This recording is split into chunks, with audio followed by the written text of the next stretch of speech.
কি ব্যাপার, তুমি এত সময় কোথায় ছিলে? তোমার গুছাই রেডি হয়ে আসতে এত সময় লাগে? আমি সেই ব্যাংক থেকে কখন টাকা উঠাই নিয়ে চলে আসছি। সব সময় এত ব্যস্ত ব্যস্ত করো কেন? জানো না মেয়েদের রেডি হতে একটু সময় লাগে। ঠিক আছে, এত কথা না বলে এবার চলো। আমার না বিশ্বাস হচ্ছে না তুমি সত্যি সত্যি আজকে আমাকে সোনার আংটি কিনে দিবা। হ্যাঁ, তোমাকে আংটি কিনে দেবেই বলে তো আমি ব্যাংক থেকে তাড়াতাড়ি টাকা উঠাই নিয়ে আসলাম। ও মা, তাই? তুমি তো জানো আজকে আমি স্যালারি পাবো। আমি তোমাকে বলছিলাম না স্যালারি পাইলে আমি তোমাকে সোনার আংটি কিনে দেবো। এখন কথা না বলে তাড়াতাড়ি চলো আমার সাথে। ঠিক আছে চলো, আমার আর দেরি সহ্য হচ্ছে না। অনেকদিন ধরে ভাবি তোমাকে একটা সোনার আংটি কিনে দেবো, বাট সময়ই পাই না, তাই আজকে তোমাকে সাথে নিয়ে যাচ্ছি। এই কি ব্যাপার, তোমার ফোন কোথায়? তোমার ভাই আমার ফোনে কেন কল দিচ্ছে? এখন ফোন ধরার দরকার নেই, তাড়াতাড়ি চলো, দেরি হয়ে যাচ্ছে। আচ্ছা ঠিক আছে চলো। কি ব্যাপার, বারবার কল দিচ্ছে, কোনো সমস্যা কি? এতবার যখন কল দিচ্ছে ধরবো কি? তোমার যদি দরকার হয় তুমি ধরো, আমার কোনো দরকার না। আচ্ছা ভাইটা তোমার না আমার, ও এতবার কল দিচ্ছে, হয়তো ওর কোনো সমস্যা তো হতে পারে। ফোনটা ধরে দেখি কি বলে। হ্যাঁ সাগর, কি হয়েছে? এতবার কল দিচ্ছ কেন? হ্যাঁ ভাবি, ভাইয়া কোথায়? ভাইয়ের কাছে ফোন দিচ্ছি, তা ভাইয়া তো ফোন ধরছে না। হ্যাঁ, ও তো আমার সাথেই আছে। ভাইয়ের সাথে একটু কথা বলবো, ভাইয়ের কাছে একটু ফোনটা দেন তো। আচ্ছা আমি তোমার ভাইয়ের কাছে দিচ্ছি, তুমি কথা বলো। এই কথা বলো তো, তোমার ভাই কি বলে শোনো। হ্যাঁ, কি হয়েছে বল। তোর কাছে কতবার করে ফোন দিচ্ছি, তুই তো ফোনই ধরছিস না। মার তো ওষুধ শেষ হয়ে গেছে, মার তো ওষুধ আনা লাগবে।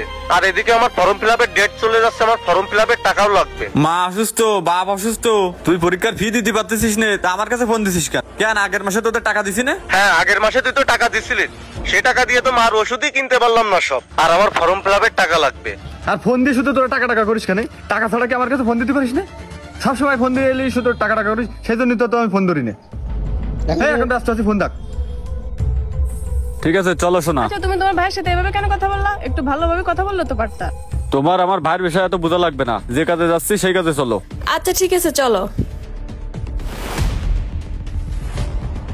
এ ভাইয়া ভাবি, কি ব্যাপার, তুই এই জায়গা কেন? তোরে তো ফোন দিয়ে বললাম না মার ওষুধ শেষ হয়ে গেছে আর আমার ফর্ম ফিল আপের টাকা লাগবে, তাই তো আসলাম। তোর জেলা একটু শান্তি দূর থাকা যাবে না? তুই এখানে চলে আসছিস, তোরা না আসতে কইস কিটা? তুই কি করতেছিস? তুই যা, তোরা না কিটা আসতে কইস? হ্যাঁ এই চলো তুমি। এই দাঁড়াও, আমি এখান থেকে কোথাও যাব না। ওকে এখানে আমি আসতে বলছি, ও আমার কথা এখানে আসছে। আমি ওকে মেসেজ দিয়ে বলছি এখানে আসার জন্য। তুমি তো আমাকে প্রত্যেক মাসে বলো যে তুমি নাকি ওনাদের জন্য টাকা পাঠাও। তুমি তো টাকা পাঠাও না, তাহলে তুমি মিথ্যা কথাগুলো কেন আমার কাছে বলো? ওরা তো ঠিকঠাক কোনো মাসে টাকা পায় না, আমি তো সব জানি, আমি তো সব শুনছি। আরে আমি এগুলো কেন করি তুমি জানো না? এগুলো তো আমি তোমার সুখের জন্য করি। ওই দিকতে যদি কিছু টাকা পাঠাতে দিতে পারি, তাহলে তো সেগুলো দিয়ে তোমার শপিং, তোমার কেনাকাটা সবকিছু তো আমি করতে পারবো। আচ্ছা আমি কি কখনো তোমাকে বলছি যে আমার শ্বশুর শাশুড়ি, আমার দেওর, ওদেরকে কষ্ট দিয়ে তুমি আমাকে সুখী করো, আমাকে দাও সবকিছু? না, তুমি তো কখনো এটা বলোনি। তাহলে তুমি এমনটা কেন করলে? তোমার মতো একটা জঘন্য মানুষের সাথে আমি সংসার করি, আমি আগে জানতাম না। আমি আগে জানলে তোমার সাথে কখনোই থাকতাম না। আরে পাগল, তুমি কেন বুঝতেছো না? এই সবকিছু তো আমি তোমার জন্য করেছি। আজকে তোমার জন্য এত কিছু করলাম আর তুমি এই কথা বলতেছো? দেখো, তুমি আমাকে ভুল বুঝো না। আমার এমন সুখ চাই না, আমি সবাইকে নিয়ে সুখে থাকতে চাই। আমি চাই আমার শ্বশুর শাশুড়ি, আমার দেওর সবাইকে নিয়ে ভালো থাকতে। আমি একা কিছু খেতে চাই না, আমি একা খেয়ে একা সুখী হতে চাই না। আমি চাই সবাইকে নিয়ে সুখী হতে। আচ্ছা তুমি যতদিন তোমার মা বাবাকে টাকা পয়সা দাওনি, এই কাজটা কি তুমি ঠিক করছো? না, আমি তো একদম ঠিক কাজ করিনি। তুমি তোমার চোখ খুলে দিছো, আমি তাদের সাথে অনেক অন্যায় করে ফেলছি। আচ্ছা শোনো, আমার জন্য শপিং করার জন্য, আমার আংটি কেনার জন্য যে 25,000 টাকা নিয়ে আসছো, ওই টাকাটা দাও আমাকে।